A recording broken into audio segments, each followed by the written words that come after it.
Assalamualaikum warahmatullahi wabarakatuh. Salam sejahtera bagi kita semua. Salam semangat. Bagaimana kabar kalian semua? Aku doakan semoga kita semua selalu mendapatkan kesehatan dan keselamatan Allah Subhanahu wa taala. Amin ya rabbal alamin. Anak-anak kelas 5 yang hebat, pada kesempatan kali ini Bagong akan menjelaskan tentang pembelajaran kelas 5, tema 7, subtema 2, pembelajaran 5. Sebelum kita mulai pembelajaran ini, marilah kita berdoa terlebih dahulu menurut keyakinan kita masing-masing. Berdoa dimulai. Selesai. Pemetaan kompetensi dasar tema 7, subtema 2, pembelajaran 5 terdiri dari Bahasa Indonesia, SPDB, dan IPA. Tujuan pembelajaran kita kali ini adalah sebagai berikut.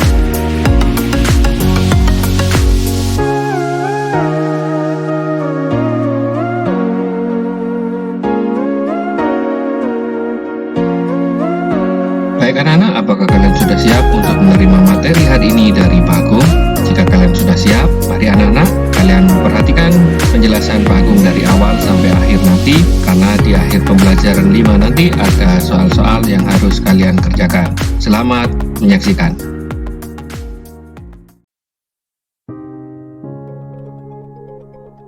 Anak-anak, pada pembelajaran kali ini kita masih mengingat pada pembelajaran yang lalu bahwa peristiwa-peristiwa heroik banyak terjadi di daerah-daerah setelah proklamasi kemerdekaan Indonesia. Para pejuang dengan gagah berani dan pantang menyerah berusaha mengusir Jepang dari Indonesia.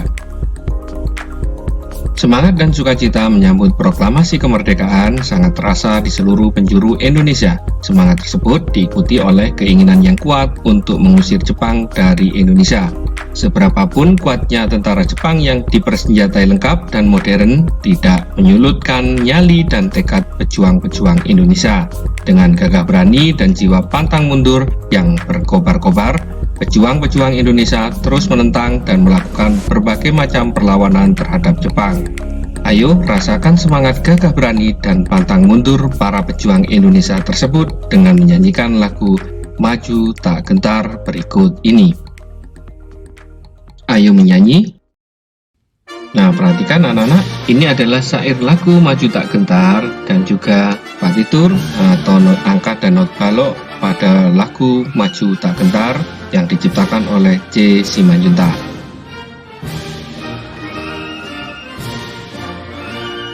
Yang kita rasakan saat menyanyikan lagu Maju Tak Gentar yaitu bersemangat. Semangat cinta tanah air meningkat ketika menyanyikan lagu Maju Tak Gentar, karena kembali mengingatkan tentang perjuangan rakyat Indonesia ketika menghadapi penjajah. Nada yang digunakan pada lagu Maju Tak Gentar yaitu nada Do sama dengan Bes, berirama 4/4, artinya tiap irama terdiri atas 4 ketukan. Tempo lagu Maju Tak Gentar adalah Marcia. Marcia adalah tempo lagu Mars Irama Gerak Jalan. Maju Tak Gentar mencerminkan nilai-nilai kepahlawanan. Lagu ini menceritakan tentang perjuangan rakyat Indonesia yang dengan gagah berani melawan penjajah yang bersenjata lengkap hanya dengan bermodalkan semangat pantang menyerah dan semangat kebersamaan. Sejak pembacaan teks proklamasi oleh Soekarno-Hatta, gaung proklamasi terdengar di mana-mana.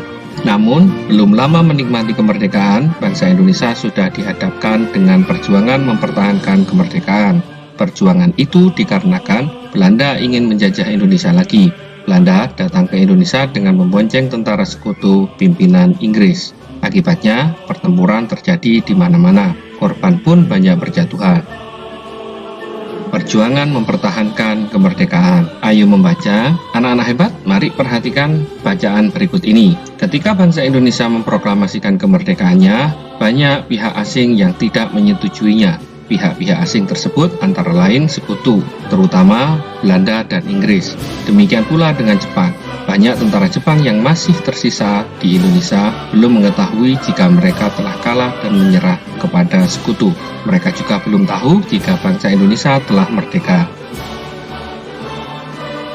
Belanda datang kembali ke Indonesia dengan membonceng Inggris. Inggris merupakan perwakilan sekutu di Asia Tenggara. Tentara Inggris ini diberi nama AFNEI di bawah pimpinan Jenderal Sir Philip Christison. Inggris bertugas melucuti senjata tentara Jepang yang masih ada di Indonesia serta membebaskan tawanan perang sekutu. Kedatangan Inggris yang ternyata juga diboncengi tentara sipil Belanda yang disebut NICA, NICA, ditentang oleh rakyat dan pemerintah Indonesia. Mereka tidak menghormati kedaulatan bangsa Indonesia. Perlawanan rakyat terjadi di mana-mana. Perjuangan rakyat dalam rangka mempertahankan kemerdekaan Indonesia dilakukan dengan dua cara, yakni perlawanan fisik dan diplomasi.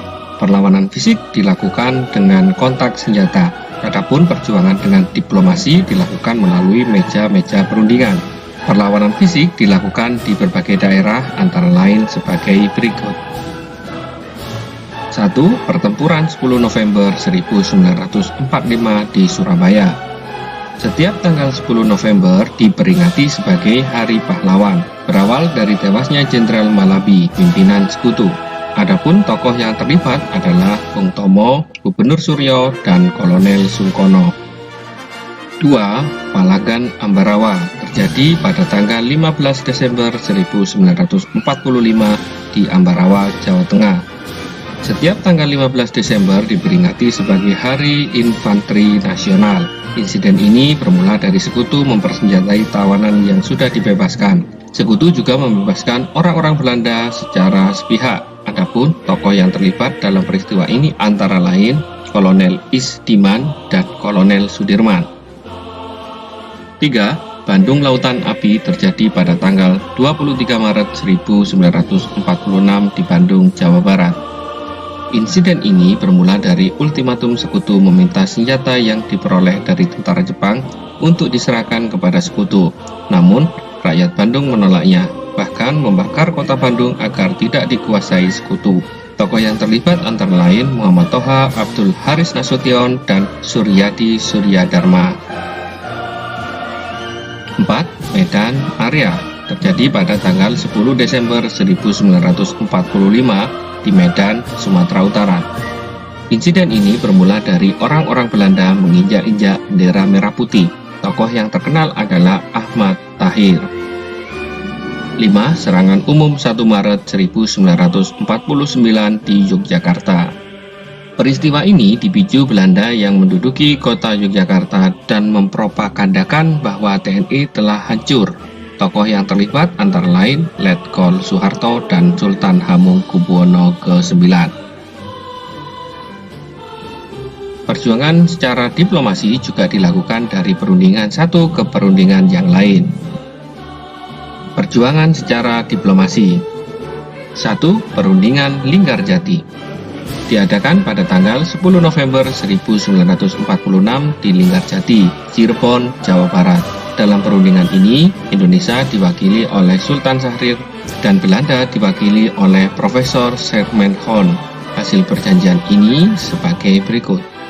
1. Belanda hanya mengakui kekuasaan Republik Indonesia atas Jawa, Madura, dan Sumatera.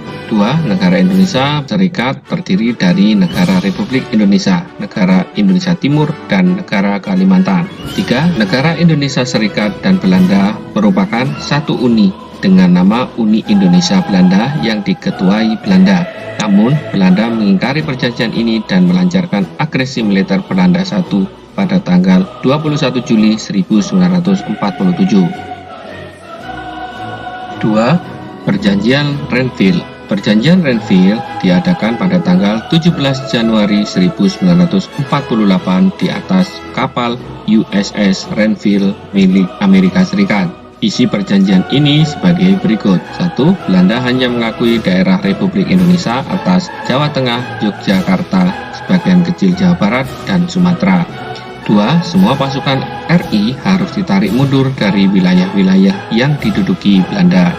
3. Belanda tetap berdaulat di seluruh wilayah Indonesia sampai diserahkan kepada Republik Indonesia Serikat atau RIS yang akan segera dibentuk. Namun, Belanda lagi-lagi mengingkari isi perjanjian Renville dan melakukan agresi militer Belanda II pada tanggal 19 Desember 1949. 3. Perjanjian Rumroyen diadakan pada tanggal 17 April 1949 di Jakarta. Indonesia diwakili oleh Muhammad Rom dan Belanda diwakili oleh Van Rooyen. Isi perjanjian ini sebagai berikut. 1. Pemerintah Indonesia dikembalikan ke Yogyakarta. 2. Menghentikan gerakan militer dan mengembalikan tawanan. 3. Republik Indonesia sebagai bagian dari negara Indonesia Serikat. 4. Akan segera dilaksanakan konferensi meja bundar. Itu tadi adalah perjuangan secara diplomasi. Sekarang anak-anak perhatikan, kita akan menginjak pada materi IPA, perubahan wujud benda. Perjuangan para pahlawan waktu itu sungguh hebat. Mereka tetap semangat membara pantang menyerah walaupun para penjajah Indonesia menggunakan senjata modern. Tentu saja suhu udara saat itu sangat panas saat para penjajah menembakkan meriam dan mengebom daerah-daerah di sekitar pertempuran serta kobaran api di mana-mana.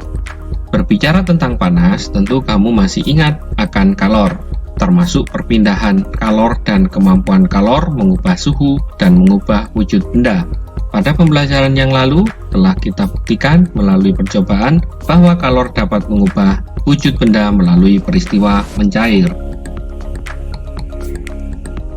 Penguapan. Sekarang kita akan buktikan lagi kemampuan kalor mengubah wujud benda melalui peristiwa penguapan. Penguapan adalah peristiwa perubahan wujud dari cair menjadi gas melalui penyerapan kalor.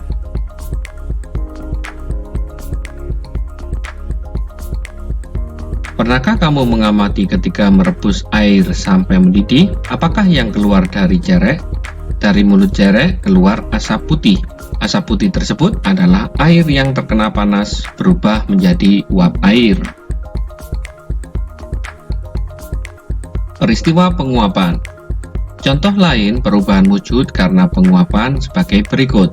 1. Bensin dibiarkan di tempat terbuka, lama-lama akan habis. 2. Minyak kayu putih dibiarkan di dalam botol terbuka dalam waktu lama akan berkurang isinya.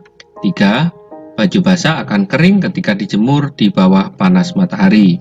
Itu tadi adalah contoh peristiwa perubahan wujud karena penguapan.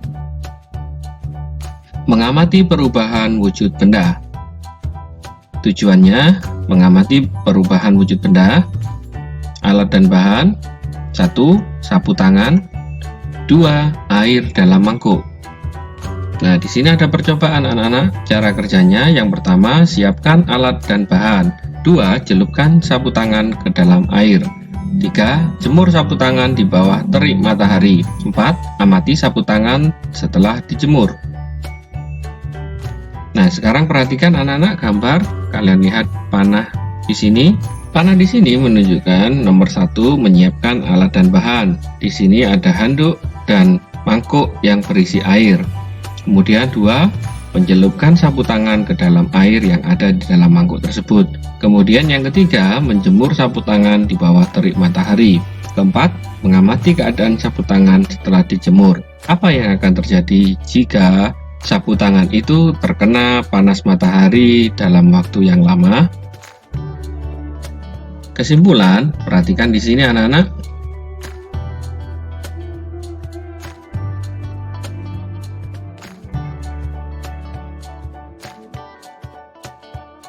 Di sini ada pertanyaan-pertanyaan yang harus kalian jawab untuk dirangkai menjadi suatu kesimpulan.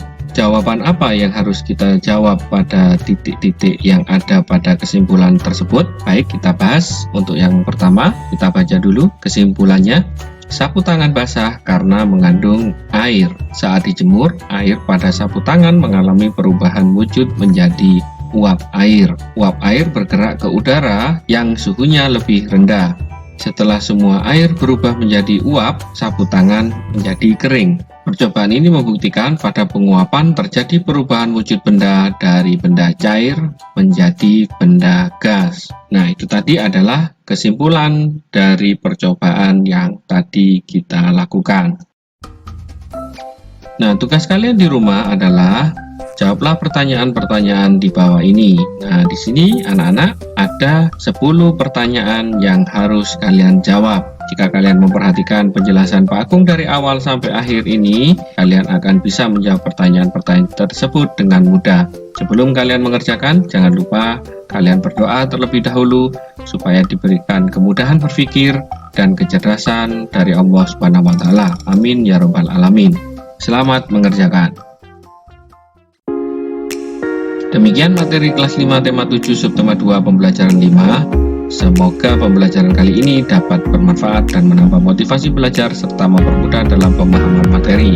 Tetap semangat belajar di rumah, selalu berdoa supaya pandemi ini cepat berakhir.